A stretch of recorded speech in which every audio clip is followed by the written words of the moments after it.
Hey, what's up? What's up? What's up? What's up? What's up? A gracious good morning to you, good people. It's your girl KB. You know what I do, and you know why I do it. It is Tuesday, January 13th, and it's 4:38 in the a.m. I want to share a little bit out of my day from yesterday and tell you what it is that I partook in. Partook a word.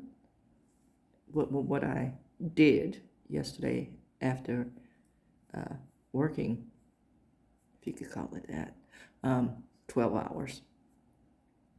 So I shared that my home is owned by a couple of youngsters um, in their early 20s.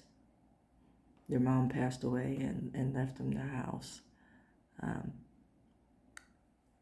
but being kids, and their mom had an illness and had been ill for a little bit of time. So she basically taught them, how to maintain the bills and, just stay on top of household expenses and whatnot, which I commend them for being so young and having such a heavy load. They provided care for a while. And, so I really commend them being young people. And I moved into the in-law apartment, which I assume was their mother's space because it's on the lower level of the house.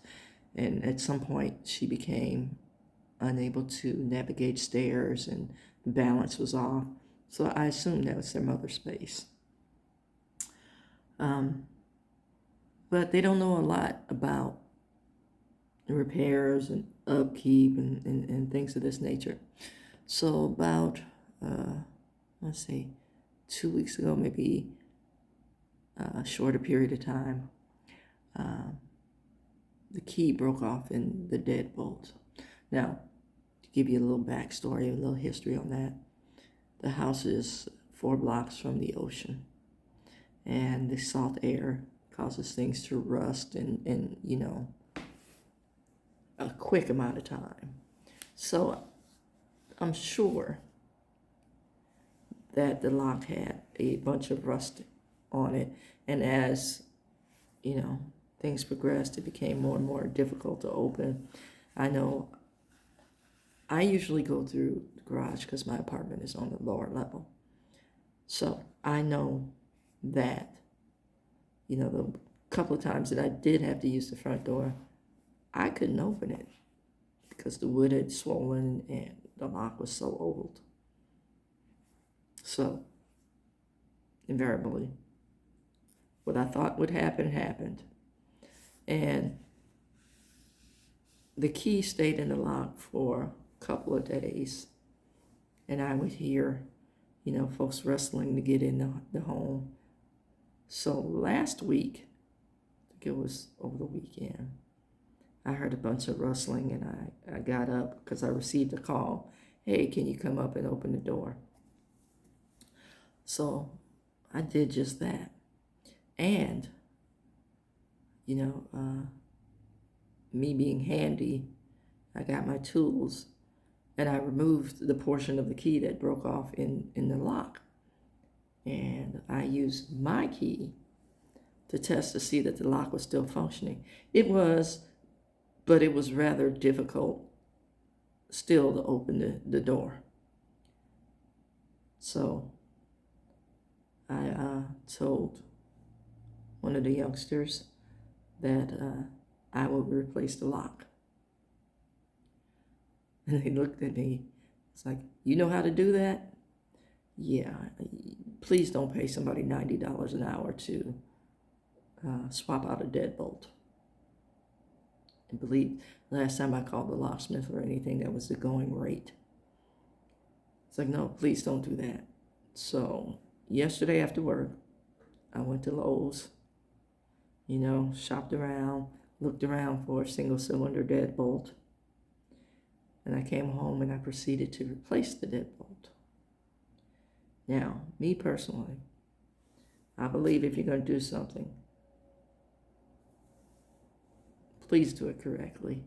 And I know a lot of folks, a lot of repairmen, a lot of handymen have their own way of doing things. Hey, if it works for you, fine. Okay, so I proceed to swap out the lock, which should have taken all of maybe 20 minutes max, based on my experiences. It took me, I want to say 90 minutes. First, again, what I thought was a solid door was not. It was the pulpy kind of I won't say particle board. It wasn't even plywood, but it had a metal face, so it looked like a good solid door. Then the wood had swollen so much, and the old lock was so rusted that it took me about 15 minutes to pull that locking mechanism out. Then me running back and forth from my apartment to get my tools. I just looked at the lock and decided this is how it goes. I rarely read instructions, y'all. I put the thing in upside down twice. It's like, why is it not working? Oh, it's upside down. I read the instructions a little bit. So then, I tested the lock. It worked fine until it was time to screw the two pieces together, the front and back piece. Then the bolt would only come out so far and retract halfway. It's like, what the hell? And then I figured it out. Whoever bored the holes for the particular pieces, I guess they initiated the side hole where the deadbolt, the bolt piece goes. I guess they bored that out with a drill. And they drilled too far into the door. So the locking mechanism, when you screwed it in, on the side strip, the narrow piece of the door. So when you screwed that bolt in, it went deep into this hole, and that would block the cylinder from moving back and forth. So me not having, I have a drill, but me not having wood putty or anything, I stuffed the deeper portion of that hole with cardboard, because cardboard is very durable. So I got a couple of pieces of cardboard and packed the hole so the cylinder would only go so far and not go deep and block itself. So I screwed the pieces together, and I got the deadbolt on. But yeah, it takes a lot, to figure things out. I'm grateful for the durability of cardboard. And I'm grateful that I have the knowledge for basic repairs. And I'm grateful for the summer job that I had as a teen, that I was working to restore a house, that a squatter had claimed. And I say a squatter, it's funny, where I grew up, because of white flight, whenever something happened to a home, the city, county, wouldn't do anything to the home because it was in the hood. Now they just demolish it. So if you look at my childhood home, it's a single house in the middle of two land lots. And the fence that we had as kids now covers two lots. And I don't know if the person just put that fence extension up or if they actually paid for the land lot that they occupy. But that's what my house looks like according to Google Maps. It's funny that you can see all your old childhood homes. One of my childhood homes is a parking lot because of the city practices. And it's funny because that the first home that I truly recall living in, there was another house where I was just born, but the next house that I truly recall living in was down the street from, I think it's called the Rock Pile.